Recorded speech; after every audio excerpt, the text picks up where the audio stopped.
Mantak man soba dzalikal yaum ghafarallahu lahu kulla dzambin. Saja lemah nu puasa ditanggali hiji haji Allah ngahampura sakabeh dosana. Masya Allah. Lain amin puasa. Eta puasa. Atuh moal benang di aminan was itu mah. Puasa, Masya Allah. Wa yaumul tsani istajaballahu du'a Yunus alaihissalam. Poean kedua Allah ngaijabakeun doa Kangjeng Nabi Yunus alaihissalam bakhrajahu min batnil hut. Allah ngaluarkeun tina beuteung lauk engke bakal dina Al-Qur'an urang dongeng Kangjeng Nabi Yunus. Masyaallah pohara. Eta bae di dalam la ilaha illa anta subhanaka inni kuntu minaz Sajabna lahu wa najainahu minal ghammi wa kadzalika nunjil mumin. Eta wiridan Kangjeng Nabi Yunus alaihissalam waktu Kangjeng Nabi Yunus dibalangkeun di kapal dicaplok ku laut. Bayangkeun coba di jero laut sorangan bae boga duit misalnya hayang nginum balanjana ka mana kudu jualan kan di jero laut di jero beuteung laut. Masyaallah kan. Iyalah Kangjeng Nabi Yunus wiridan la ilaha illa anta subhanaka inni kuntu minadz zalimin. Astajabna lahu wa najainahu minal ghammi wa kadzalika nunjil mu'minin. Datang ka waktuna borosot diutahkeun ku lauk. Nah cek Gusti Allah cek Kangjeng Nabi man shoma zalikal yaum kana kaman abadallaha ta'ala sittatan sanatan lam yashilla fi ibadati tarfatain. Saja leban nu puasa dina poe kadua sarua jeung puasa ka Gusti Allah ibadah ka Gusti Allah sataun teu pernah maksiat saeutik acan. Poe kadua tah. Oke dongeng Kangjeng Nabi Yunus. Poean katilu Bismillahirrahmanirrahim. Urang masih keneh ngabahas tentang riddah. Keluar tina agama Islam tilu perkara. Hiji kuniat megatkeun Islam. Beres kurang dibahas. Kedua ngucapkeun ucapan kufur. Katilu pagawean kufur. Ieu masih keneh seputar ucapan kufur. Oh halala muharraman bil ijma'. Tawa jelema ngucapkeun kana hiji pagawean nu haram diucapkeun halal. Ngahalalkeun perkara nu diharamkeun ku syara secara ijma'. Zina teh geus arapal sarerea. Hukumna adalah haram. Muhson kudu diranjam datang ka pae. Lamun goer muhson dijilid 100 jilidah. Lamun diterapkeun di Indonesia asana saparo paraeh jero. Saparo paraeh wae pokona. Zina teh diharamkeun ku Gusti Allah lantaran bakal ngacak-ngacak turunan. Teu puguh ieu bakalna bin saha. Borosot anak ka alam dunia teh teu puguh bina lantaran tatadina Salome. Satu lubang rame-rame.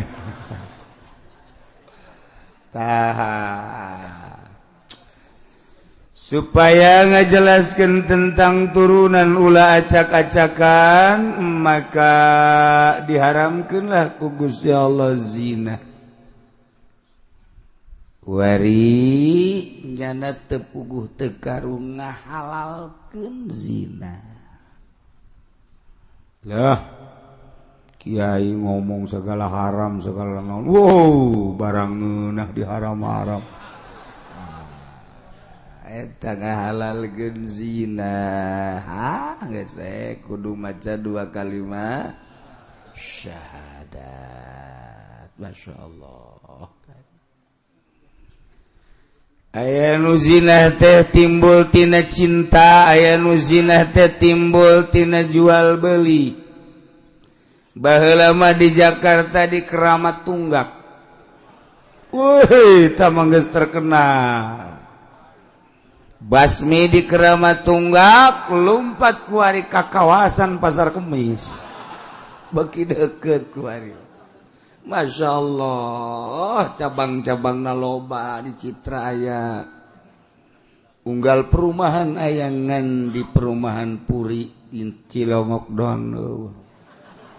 alhamdulillah bersih sama didinya lantaran gerak kabehat Polsek gerak dan Ramil gerak Koramil gerak kabeh toko pas kontak di dieu aya ge nu kapanggih 1 2 3 4 5 6 7 tebareres Masya Allah karim ya perzinahan urang lamun nyaritakeun budak sakola guari di Yogyakarta geus 80% parawana lamun baheula hanya di Jakarta jeung di Bandung doang lantaran di Jogja mah masih kajaga kuari mah geus teu kajaga ai di Tangerang geus leuwih belah ditu di Tangerang masyaallah badak satu sisi negara ngabutuhkeun jelema pinter sedangkan pinter kudu sakola sementara kabar-kabar di sakola seperti kitu urang serba salah kos kitulah ieu mah teu rek nyaritakeun ku kumaha nu jelas jelema ngahalalkeun zina murtad atawa ngahalalkeun minuman keras khamr bir kunyana dihalalkeun menzen kunyana dihalalkeun vodka kunyana dihalalkeun jeung berbagai minuman anu osok ngaweureukkeun ngaleungitkeun kana kitu pikiran ngaleungitkeun kana akal kunyana dihalalkeun ieu geus bae murtad ya Allah ya nginum bae ai sararia beuki malos tah cenah ku kiai jadi menangkeun kan los Asia barareki mah jawara pemuda tapi ai datang ka ngahalal ke maula ketinggal tungguan bae di akhirat bakal kumaha bahkan urang kuari di dunia kene salah ngahukuman Allah nu bakal ngahukuman urang ngakurkeun salah jeung nu bener di negara nu zina nu kuduna dihad atawa diranjam nu maling nu kuduna dihad dipotong anu minuman nu kuduna dihad ternyata diantepkeun di negara ngantepkeun kana hukum-hukum nu geus jelas dina Al-Qur'anul Karim bakal dibere mamala ku Gusti Allah da urang sieun ieu ngarantepna kana hukum teh bakal didatangkeun mamala ku Gusti Allah yakni siksa. Jadi lamun kuari itu sih katanya tsunami siksa ya apa cobaan bolon sama budak kos kitu ditanyakeun hulu sia pantogeun habek goblok mah kita tanya siksa itu tejang tibar urangtah lantaran di Indonesia tekudu neangan jauh-jauh salah nggak hukuman atau anti dihukum anu zina nukuduna diranjam ternyata diantep nukuduna dihat ternyata diantep nu mabok nukuduna dihat ternyata diantep nu maling nukuduna dipotong leungeunna ternyata diantep ngantep mak jelema-jelema nu salah disejajarkeun jeung nu bener ieu bakal dikenakeun siksa ku Gusti Allah. Masyaallah ngeri mantak lamun eueuh budak leutik anu ngek-ngekan tengah peuting eueuh aki-aki anu hudang ti peuting jelema anu hudang ti peuting ikhlas zikir ka Gusti Allah wallahu a'lam. Masyaallah masih kene aya anu dihormati jeung dihargai ku Gusti Allah orok cerik tengah peuting orok mapan can aya dosa ku Allah teh dicerikeun mah tuh bisa bae tapi kan cerik ngear jam 1 jam 2 makna juhudang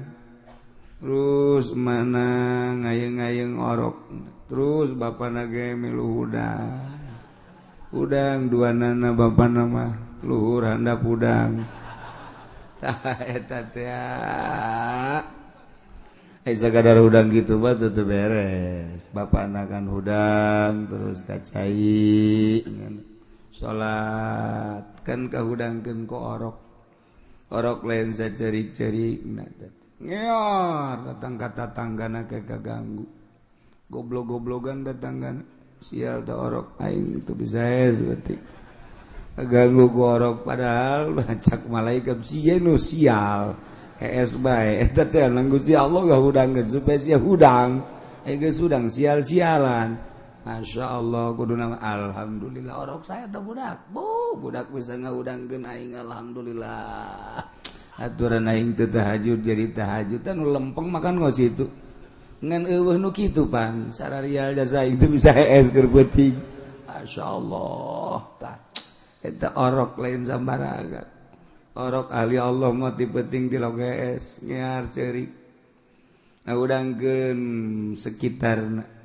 aya aki-aki jeung nini-nini hudang ti peuting eta ge sarua kuatnya naki hayang ki kababayan di jalan malah mah can datang ka tempat cai geus kieu wer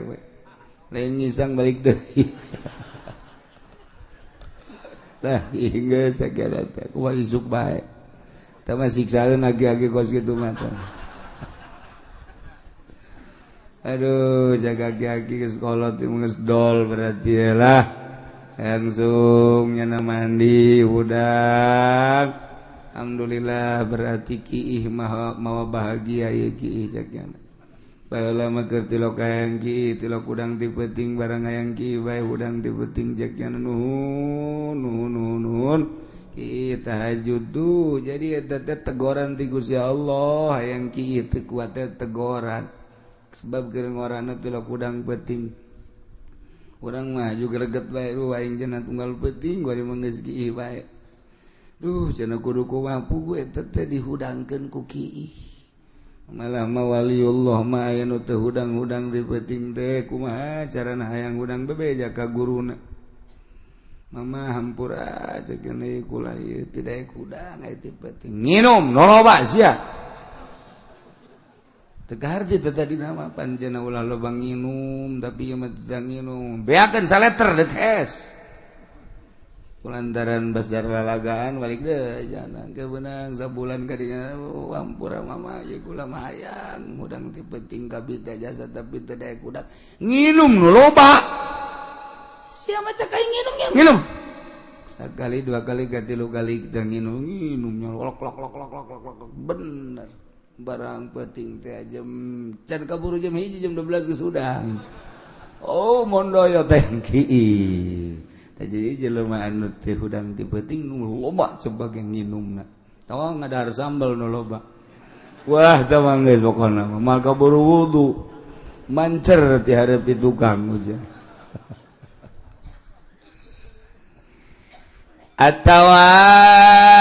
ngahalalkeun barang haram kos zina kos minum sajeng atawa ngahalalkeun pajak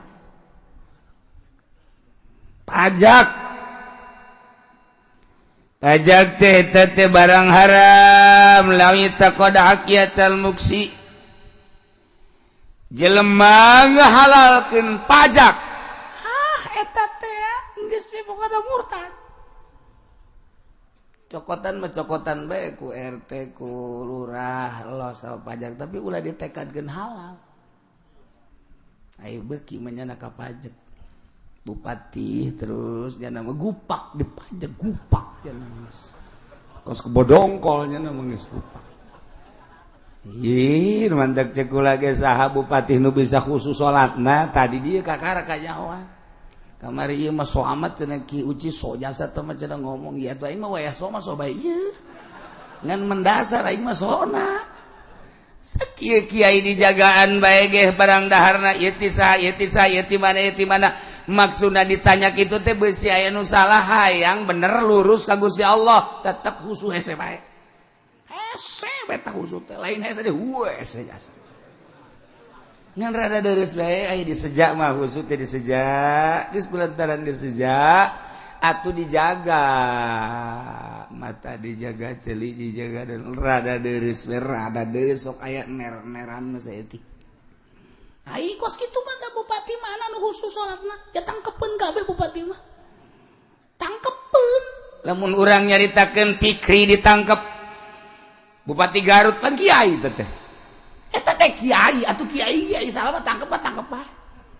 bupati Bogor teh wow eta teh kiai sakar ngaranna bupati Bogor tuh pan siapa nyaho jasa pan babaturan sia kan baik didengekeun we atuh ge nyaho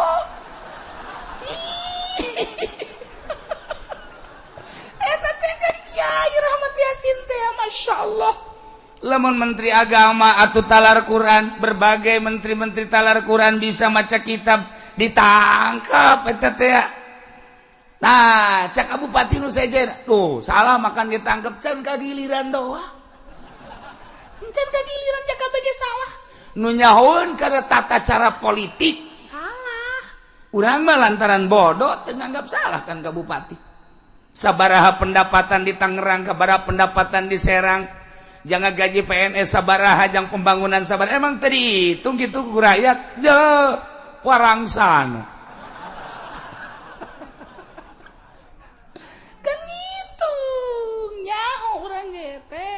sekian persen jang PNS sekian persen jang pembangunan aya teh sakitu persen deh ka mana oh berarti kan teu ditangkep teh can kagiliran doang sabenerna mah urang doakeun mudah-mudahan ulah kagiliran tuh sia mendek jore bae kan geus kanyahoan ku aing lamun atut ditangkep lantaran kasus loba jasa atuh gubernur nu sejen ge sabenerna mah akur ngan kagiliran doang emang kumaha gitu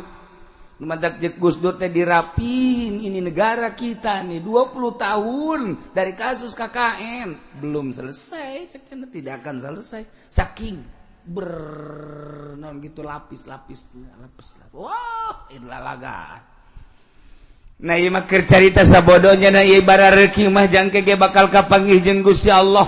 anu dunia ieu nangieun Allah anu Allah teh ngatur make ayat suci Al-Qur'anul Karim hajujana teu make kana aturan Al-Qur'anul Karim pek teh hiji urang mah sakadar rakyat diatur ku nyararana nanya nu nyieun pek ai bara reuki mah heuge ngan pajak mah tetep haram ketika nyana dahar dipajak minum dipajak beli kendaraan dipajak ngebangun dipajak sek teuing asal ulah ngahalalkeun ketika ngahalalkeun pajak jadi disate engke nyana di akhirat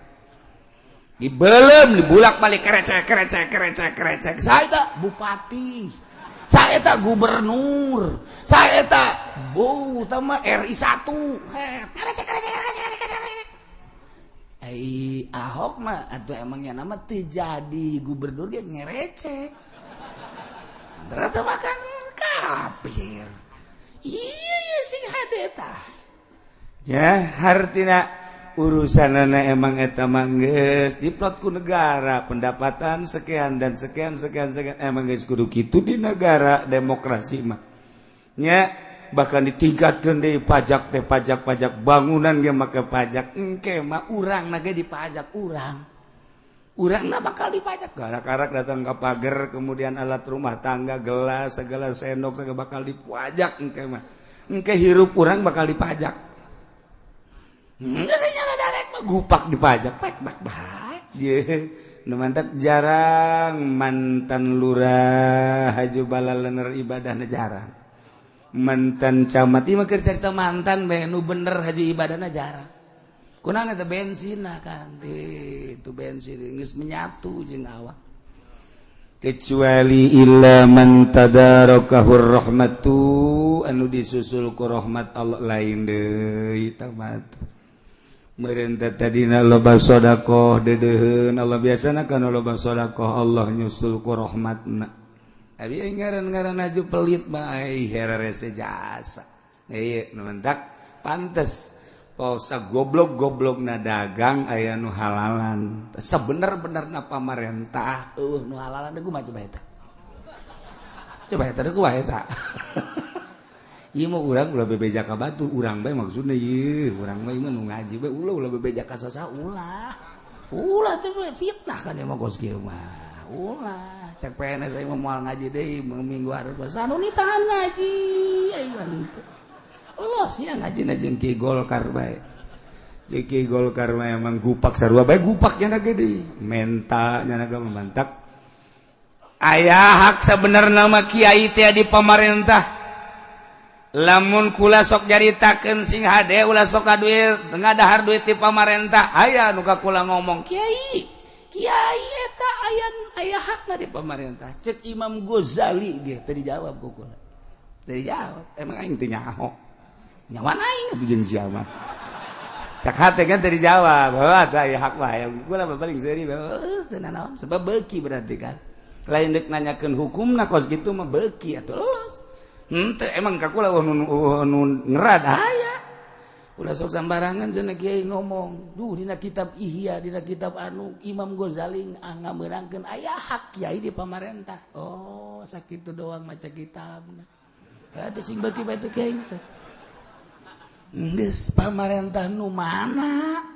anu Imam Ghazali ngameunangkeun jeung kiai lantaran memperjuangkan agama ngabogaan hak mufti di situ nama mufti teh ngabogaan hak qadi ngabogaan hak di pamarentah lantaran nyana ngembangkeun agama pamarentah nu mana taliti heula atuh nu pendapatanna ti mana taliti heula atuh masyaallah karim atuh ai pamarentahanna kos urang mah nu tina pajak saha kiaina nu ngameunangkeun mun Imam Ghazali nyahoeun bahwa eta teh tina pajak boro-boro deuk ngameunangkeun Imam Ghazali moal ngomong malah murikak bulu kikieu mah Imam Ghazali ya pas Imam Ghazali geus moal ngajawab suka kitu ka ditu sia mah ahli neraka sia ka ditu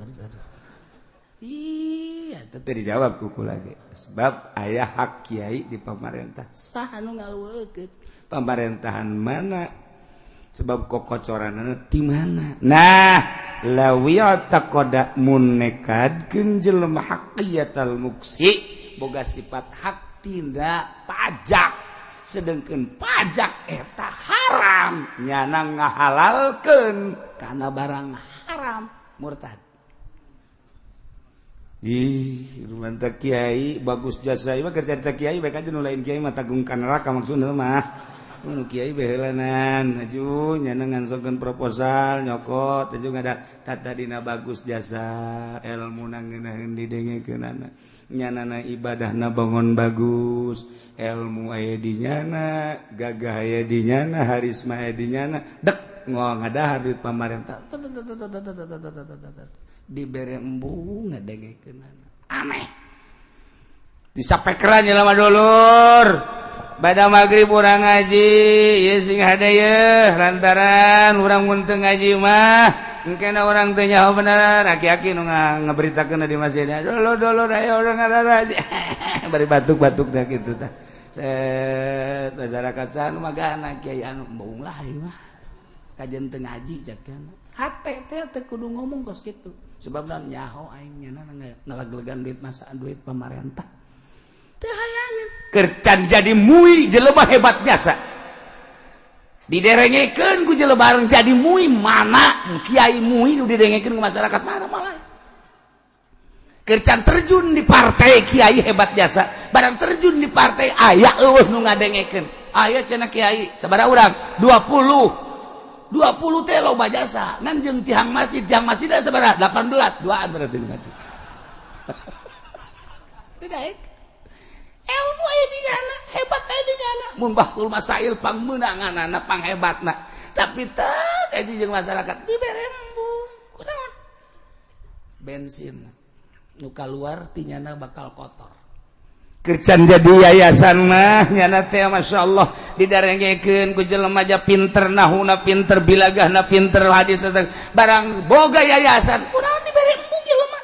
tanyakeun lain di Tangerang bae lain di Serang lain di Pandeglang di Jawa sarua bae di Garut aya hiji jelema hebat moal dicaritakeun kiaina ih lain lalagaan tah hebat jasa sup jana nyieun yayasan arembungeun ngaji mungkin datang ke marahnya ke masyarakat jaing kene cak ada jelemana nu keur ieu jeung kuari teh pindah ngagelok aya bae santri dirinya karake kaluar ti pondok pesantren leh make sampingna ge teu lempeng-lempeng ajan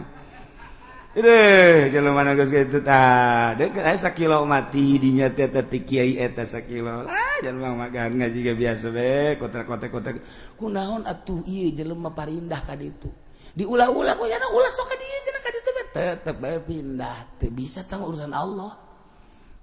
Allah tah mah kos kitu mah lain kudu haju bendu ka eta santri benduan awak urang introspeksi muhasabah tanyakeun ka diri urang sok geura memeleh nafsu urang kuduna kieu betah tah salat teh awak jasa benerna masih teh bisa ngaji teh titipan ti Gusti Allah kamari ieu mah jarame sia teh ngaji maksudna hayang lain hayang rame tapi kamangpaatanna be ku batur dimangpaatkeun tapi ieu kuari haju aran teu malah pindah ka dari itu nah berarti awak sia nu goblok nu tolol digantung sia ku aing aya naon ieu sia coba aya naonan terus kurang diwarah nafsu urang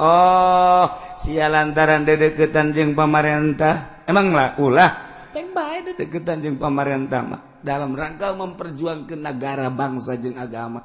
tapi ketika hayang kana duitna dunyana ieu nu cilakaan jadi urang dedeketan jeung bupati atuh mangga bae kos kula atuh biasa jeung bupati wau jeung gubernur wau jeung menteri ge tuh wau ya tuh masalah ngan ketika dibere duit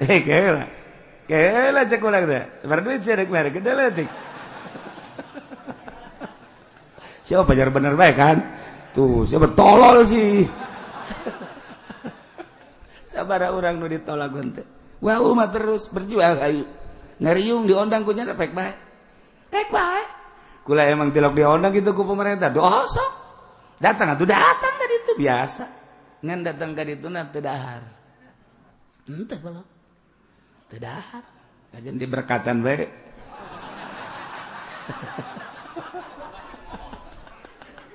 siapa pajar bener bae kan tuh atuh teh waleh datang ka ditu teh deuk dahar lantaran nyana manusia aing manusia nyana butuheun baca kulhu kula zubirul falak bidan ngariung ayo ngariung ngakomunikahkeun mah tuh ieu mah emang tugas si Gusti Allah keur carita aya waktu mah tuh hayu ngan ketika dibere duit teh embo aja dibere cokot-cokot mah cokot bae aja jang satu itu rahasia negara tuh maksud ulah didahar teh Allah maha uninya teu pernah kayak heula kudu ngadahar duit pajak abah ibarat dicaritakeun abahnya sia lamun bere duit ku pengusaha ku pedagang kajunting ombalayah dagangna teu bagus eueuh masalah sebab anu halalan anggap nu kasihan nu halalna kan kaharti tak kurang tapi lamun dibere ku pemerintah cokot teh awas ya mun didahar rasa ku sia moal manfaat jeung moal ngeunaheun ibadah sia eta mah wasiat teh kos kitu mah mantap henteu wae kata kakuari ih dibere batu ditarima bae bagikeun nu dibagikeun atuh sopo nyan mah teu husuk ge urusannya na ieu teh waktu atak dibikeun ka Haji Pendi itu khususnya nama teh beleteran jalan pas gitu. Cenah atuh berarti racun, sabodo nu geus kitu mah kudu diracun ieu lah.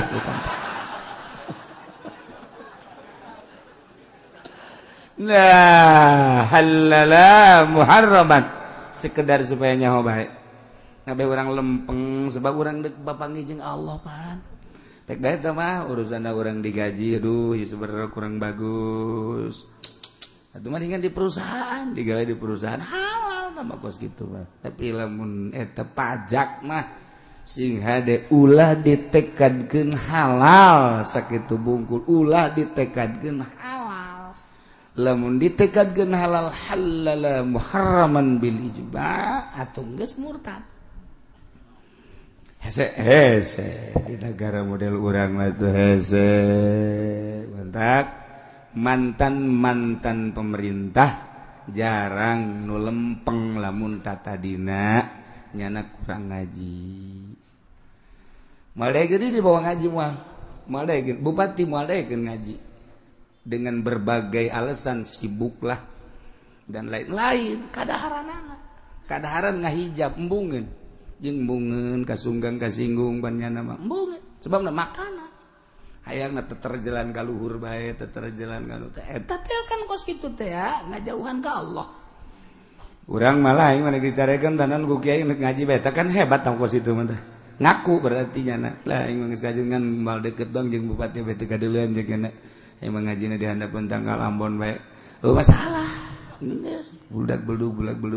ke kan memperbaiki setik jauh tah kan dekat Allah orang hanya mampir doang kuar Masya Allah mampir haju nyilakakeun di akhirat na'udzubillah min dalik wa min dalik mampir doang datang ke cilaka engke ulah teh mantak sabara urang anu deuk calon bupati nu bisa mah kukula dinasehatan diomong disindiran urang rangka sarita datang bu mus meeting segala di nelayan setik mah dibere kitu caritaan akhirat kitu jadi deui poho urang mana teh teu jadi oh kitu usaha bae tangka ngan lamun usaha gawehan nu nyekel nagara cenah kieu deuk kumaha wallah mah kitu nyaho teh mah jeung moal aya ieu datang ka ditinggalkeun mah nagara moal ka jadi kumaha gitu ieu dek memperbaiki diri bakal kapanggih jeung Allah atuh engke mun ditanya ku Allah aing kumaha tan nu mikiran nu kos karitu urang mah ieu engke teh pasti jasa sakedeung deui komo nu geus umurna leuwih ti 60 mah tah moal kebal deui jasa tah mah kapanggih jasa tah mah kapanggih jasa teu meunang gok asal nu hideung ieu bae asal ieu bae nah, engke kapagi jeung Allah kan ditanya urang. Masyaallah. Tah ulah datang ka ngahalalkeun barang haram. Aulafa wujuba mujma'in alaihi tawangana pikeun kana wajib mujma' alaih salat 5 waktu didapikeun kunyana salah sahiji salat subuh misalna zuhur mah bener wajib asar bener wajib maghrib bener isya bener tapi subuh mah teu wajib tah mah tekadkeun ulah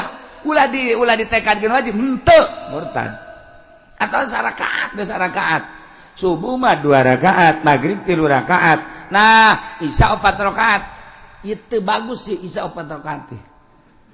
Nah sebab kan urang teh tundu waktu isya mah. Nu pas mah eta mah isya mah 2 rakaat atau 3 lah sarua jeung magrib. Nah, kurang dinapikeun eta sebenarnya mah lain 4 rakaat, 2 rakaat. Nu 2 rakaat teh mah tamu ulah ditekankeun wajib. Eta mah henteu. Jadi urang salat salat isya 2 rakaat cukup eta kos kitu teh tangan napikeun nu mujma'ah murtad teh masyaallah karim atawa ngawajibkeun nu lain wajib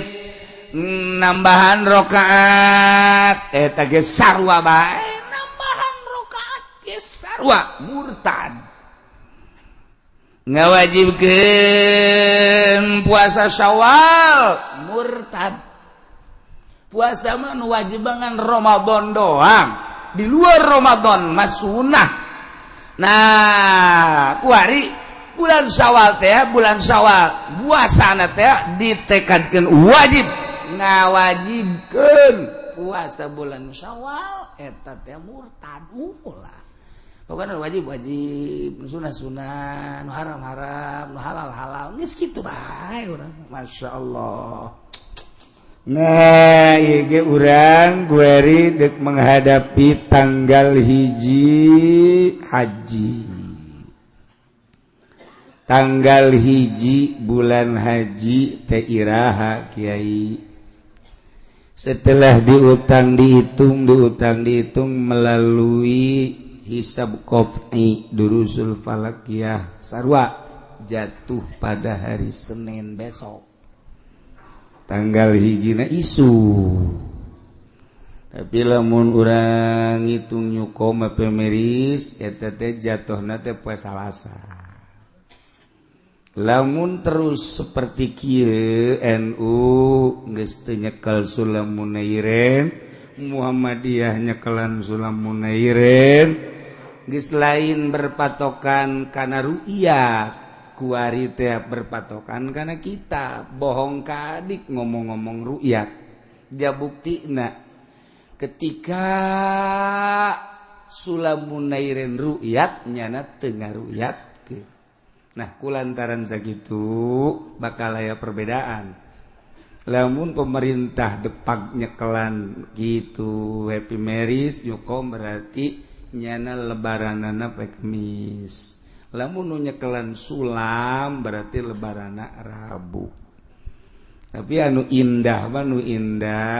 ieu teh sportif andai kata engke peuting ru'yat ulah ningali Sulam ulah ningali Happy Maris cukup pokona ru'yat kalamun ru'yat kadeuleu kuari iseukeut teu sore berarti geus bae menyatakeun tanggal 1 isuk namun wabehan lamun teu ahli-ahli ru'yat urang mah kajunting ru'yat ge moal kadeuleu urang mah lamun ru'yat kumaha di deulekeun oh iya aya 2 ceukna masa bulan 2 heueuh eta mah dina dada golode ceukna lain bulan belum pentil tamu atuh wah ieu ru'yat teh beres si lokos kieu we nah jadi kudu ahli da we tetep ngan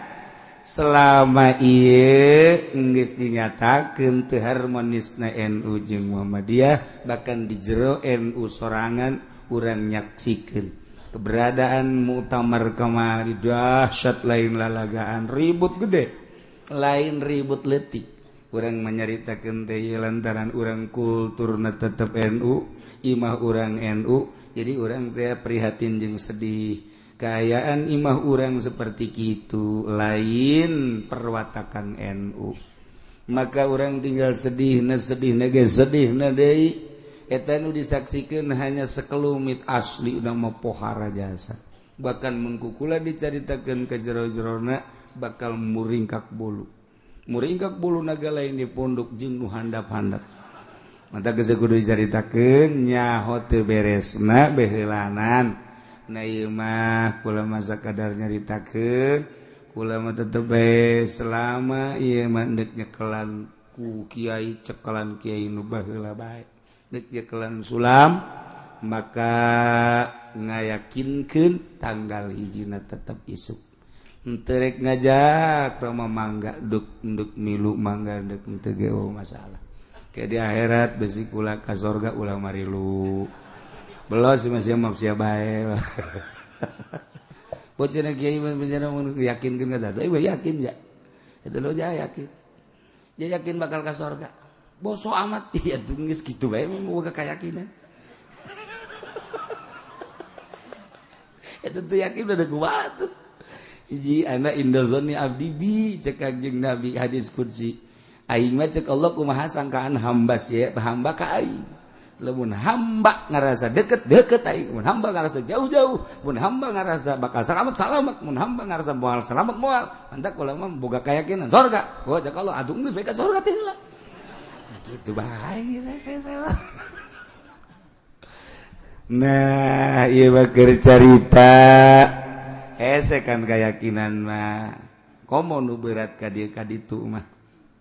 berat ke organisasi berat ke negara berat tetelos sama boga kabeng berat kula batu berat ke NU teu berat ke Muhammadiyah teu berat ke negara kula bae geus paling ke pamajikan we jeung anak deuk diajak si anak milu ya jeung aing mah isukan tanggal hijina lebaran berbok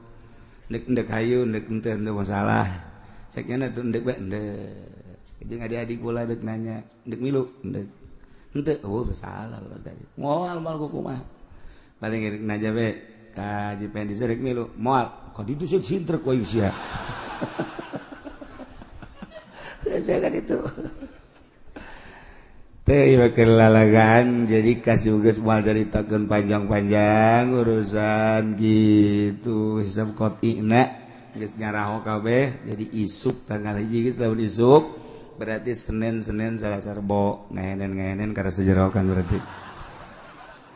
Senin Selasa Rebo geus lebaran Rebo berarti coba orang buktikan ke ja tinggal puasana di jero bulan haji aya tarwiyah jeung arfah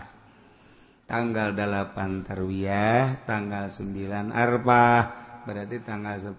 lebaran geus urang puasana 2 lamun nu endek bilu ka hisab qot'i sulam berarti tanggal 8 kenaon tah Senin poe Senin tanggal 9 Salasa poe Rebona lebaran lamun anu endek milu misal terjadi misal perbedaan mudah-mudahan teh perbedaan misalnya anu nanggalkeunana Salasa berarti tanggal 8 poe Salasa poe tanggal 9 Rebo lebaran poe Kemis spek geus eueuh jadi permasalahan jeung ulah dipermasalahkeun tah mah da pamarentah ge di akhirat teu tanggung jawab ieu nya lagi boro-boro nanggung jawab batur uga aing ge cenah berat ti kumaha atuh geus kaya kirana masyaallah hampang jadi hirup teh ngan anu hebat ba puasana ti tanggal 1 lamun urang puasa tanggal 1 cek Kangjeng Nabi nu diriwayatkeun ku Ibnu Abbas al yaumul ladzi ghafarallahu fi li Adam alaihi salam wal yaumin min dzilhijjah we anu Allah ngampura ka Kangjeng Nabi Adam teh nyaeta awal poe bulan haji Kangjeng Nabi Adam alaihi salam teh titah cicing di sorga kemudian aya larangan ulang ngadahar buah khuldi cek sakaol buah khuldi teh tafsiranna eta adalah buah zaitun nah ku Kangjeng Nabi Adam dijauhan setan ngagoda jak setan pangeunah-ngeunahna di sorga buah ieu jeung eta teh bahasa Gusti Allah maksudna ulah teh sebenarnya mah nitah. Tukang Nabi Adam kitu amat sih. Bahasa pangeran jeung bahasa urang mah makhluk kan beda cek eta. Atuh percaya bae ka kula atuh henteu beu masalah. Sebab kula mah pa dihirup leuwih ti heula tibatan maneh dam. Cek iblis dia jadi geus jauh lu kali ku pangeran teh geus jauh ngomong kieu maksudna kieu ngomong kieu maksudna kieu ngomong kieu maksudna eta mah percaya bae atuh alhamdulillah teu percaya masalah teh mah teu rugi teu untung ulah mangan sakadar nganasehat wah bau ngomong ngeunaheun biasa tiis perasaan bangun ikhlas teh eta mah nasehat nah sekali dua kali tilu kali badam ti heula hirup teh geus ti heula ieu mah larangan teh lain masalah larangan ku ngeunah-ngeunah. Nah, jadi ieu teh dilarang. Dilarang teh lain sembarangan larangan. Eta teh maksudna mah nitah. Nitah Ngan bahasana make bahasa ngalarang. Kitulah Gusti Allah ngaranna ge. Bener tah? Coba bae. Diicip-icip ku Kangjeng Nabi Adam. Diicip-icip atuh langsung dicarekan ku Gusti Allah. Morosotlah ka dunia. Urang teh kuari ulah ngomong kieu gara-gara Kangjeng Nabi Adam doraga tungtung nama urang kuari aya di dunia bae mun baheula Kangjeng Nabi Adam teu doraga meureun urang di sorga beureunanan ulah kitu. Tetep bae kulantaran Kangjeng Nabi Adam teh maksiat baheula di sorga turun. Jadi kuari urang teh nuturkeun Kangjeng Nabi Adam. Kangjeng Nabi Adam ge baheula di sorga maksiat atau komo urang. Itu wajar-wajar maksiat teh. Ngan ayana maksiat teh deuk daon? Deuk aya bab tobat. Jadi Allah deuk gabukakeun bab tobat. Nu mantap aya maksiat salilana ngan aya bab tobat. Teu masalah. Masalah mantap bener bae terus malaikat teu masalah bae iblis urang mah di tengah-tengah berat ka malaikat hebat berat ka iblis atau teu hebat tinggal urang bae mutu introspeksi aing sih lobaan nganyarupaan ka mana ye ka malaikat apa ka setan barang ku urang ditilik-tilik asana aing mah lobaan ka setan di sakira teh berarti atuh neraka. Nah kuari Adam sujud plek terus be istighfar Kangjeng Nabi Adam istighfar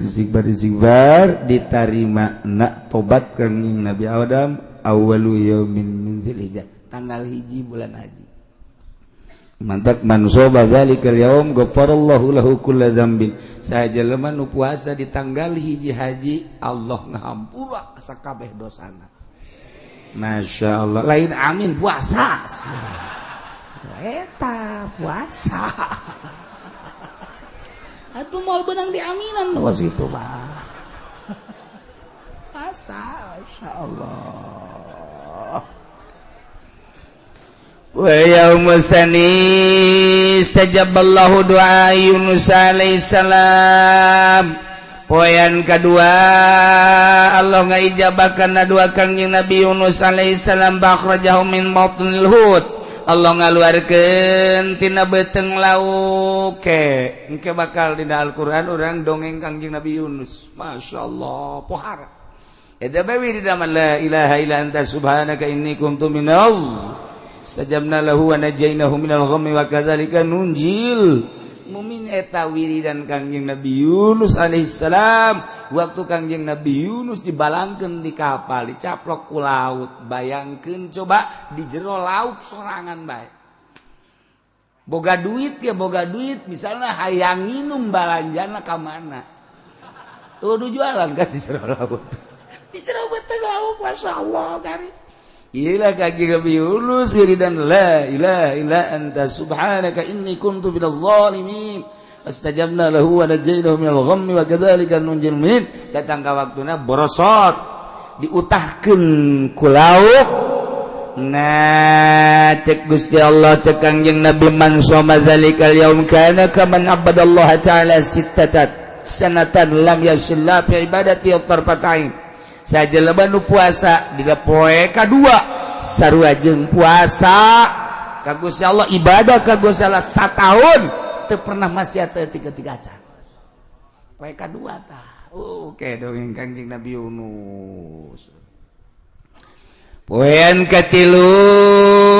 wal yaumul tsalits allazi istajaballahu fi du'a Zakaria alaihi salam. Poean katilu teh poean anu diijabah doana doa Kangjeng Nabi Zakaria alaihi salam madak man shoma dzalikal yaum istajaballahu doa sajelema anu puasa dina poe katilu bakal diijabah doana berarti kan diijabah doa mah bersih. Wal yaumur rabi'al yaumul ladzi wulida fi Isa alaihi salam. Poean kaopat poean di mana dilahirkeun Kangjeng Nabi Isa alaihi salam. Kangjeng Nabi Isa alaihi salam dilahirkeun poean kaopat bulan haji tanggal 4 nu mantak ban soba zalikal yaum sajelema nu puasa dina poean kaopat nafallahu anhul basa wal faqra bakal dilegitkeun ku Gusti Allah kesulitan kepakiran tah poe kaopat tas liadet bakal murang mun puasa di poe kaopat moal dibere riweuh moal dibere pakir dibere senang ku Gusti Allah ya Allah ya poe kaopat untuk si hadit wal yaumul khamis al yaumul ladzi wulida fi Musa alaihi salam poean kalimat poean nu dilahirkeun Kangjeng Nabi Musa alaihi salam man soma zalikal yaum dari aminal nifaq qaum min azabil qabri sajelema nu puasa dina poean kalima bulan haji bakal dimerdekakeun tina panyakit nifaq jeung dimerdekakeun dibebaskeun tina siksa kubur masyaallah andak nu karolot nu tereh paeh ye nah ieu puasa teh poe kalima tah aduh geus gede jasa ganjaranana kagenap wal yaumus sadis al yaumul ladzi fatahallahu bihi fil khair sajelema en poean kagenep poean anu Allah ngabukakeun ka Kangjeng Nabi kana kahadean-kahadean poean kagenep mandak man somau yanzurullahu ilaihi birrahmah sajelema nu puasa dina poean kagenep Allah bakal mencrongkeun dengan rahmatna nu mantak fala yu'adzabu ba'dahu abadan jelema moal dibere kariweuhan salilana mal disiksa sariwana ku Gusti Allah. Wayan ketujuh wal yaumus sabi alladzi al yaumul ladzi yughlaqu fi abwabu jahannam wa la tuftahu hatta tamdiya ayyamul ashr. Ketujuh wayan di mana digembok dikunci lawang-lawang jahannam. Pintu jahannam anu 7, pintu neraka anu 7, kunci wa la tuftahu hatta tamdiya ayyamul ashr. Mal dibuka jeung teu dibuka sehingga lewat poean ke-10. Nah eta mah berarti ditutup jang jelema nu puasa poe ka-7 geus datang ka akhirat eueuh bae lawang neraka nu buka. Beuh. Malaikat kebingungan. Di ka dieu nutup ka ditu nutup ka ditu nutup. Cak malaikat teh jangan nutup kabeh cak kana. Geus ditendang bae ku malaikat bleng. Ayo nutup kabeh lawan neraka waduh. Wayan kadalapan wal yaumus saminu al yaumul ladzi yusamma yaumat tarwiyah ialah poe tarwiyah man shoma saha jelema nu puasa dina poean tarwiyah utiya min ajri ma la ya'lamuhu illallah bakal dibere ganjaran nu urang mah teu perlu nyaho hanya Allah lah nu bakal merena gede-gede pohara jasa ku pohara-poharana urang teu kudu nyaho. Poean ke-9 yaumu arfah anu somahu kana kafaratah li sanatin madhiyah wa sanatin mustaqbalah. Poean arfah mah jelema anu puasa di poe arfah yana tanggal 9 eta ngaleungitkeun dosa sataun ka tukang sataun ka hareup. Nu mentak kula mangajak ieu urang babarengan dimulai poe isuk urang puasa datang ke poe tanggal 9 10na wal yaumul asyir wal yaumul adha man qarraba qurbanan fihi sahaja lempean yaumul adha lebaran adha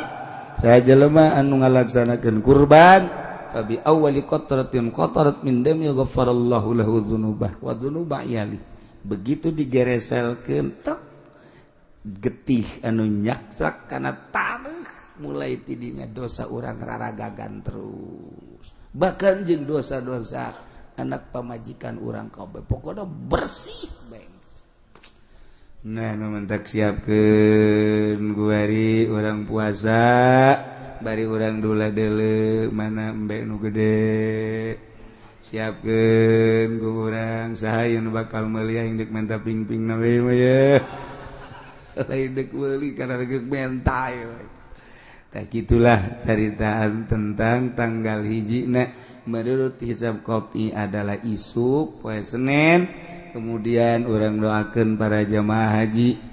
dulur urang kawau urang tetangga urang dulur-dulur urang kabehan mudah-mudahan sabadana aya musibah kamari ye ditangtayungan ku Gusti Allah Subhanahu wa taala dibere ketenangan jiwana dibere sakumaha biasa gararaga atuh urusan kos kitu mata manggeus aya di Lauhil Mahfuzna geus teu kudu dicaritakeun kumaha-kumaha sebab secara zahir mah reunanan urang teh neuleu Itu sedih secara zahir mandele urang kamanehanana teh kos keur itu maot lah ngaranna secara hakikat mah nya maot di hareupeun Baitullah nya poe Jumat nya endek ngalaksanakeun haji atuh jang dirina mah seserian di jero kuburan ngeunaheun lain lalagaan mah kumaha kitu urang boga kayakinan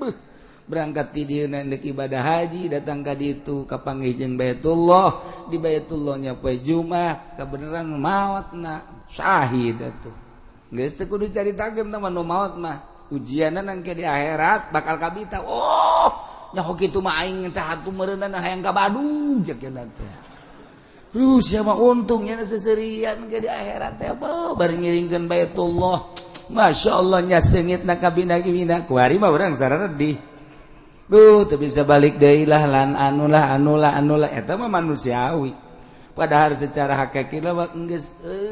nikmat jasa atuh ya di jero kuburnya maot di Mekah hareupeun Baitullah niatna ibadah ka Gusti Allah haju kaayaan maotna deui syahid atuh indah ras apa harapan tuh kan mantak geus urusan gos kitu mah teh geus aya ti dituna ulah kieu lain ngumal ka Mekah besi keren ke ragag deui di bae atuh lagi itu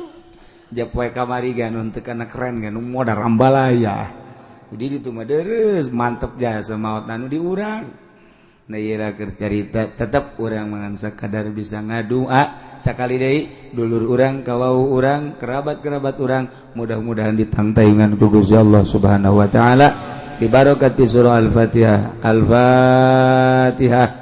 Bismillahirrahmanirrahim Alhamdulillahirabbil alamin arrahmanirrahim maliki yaumiddin iyyaka na'budu wa iyyaka nasta'in ihdinas siratal mustaqim siratal ladzina an'amta 'alaihim ghairil maghdubi 'alaihim waladdallin aw azama 'alal kufri wallahu a'lam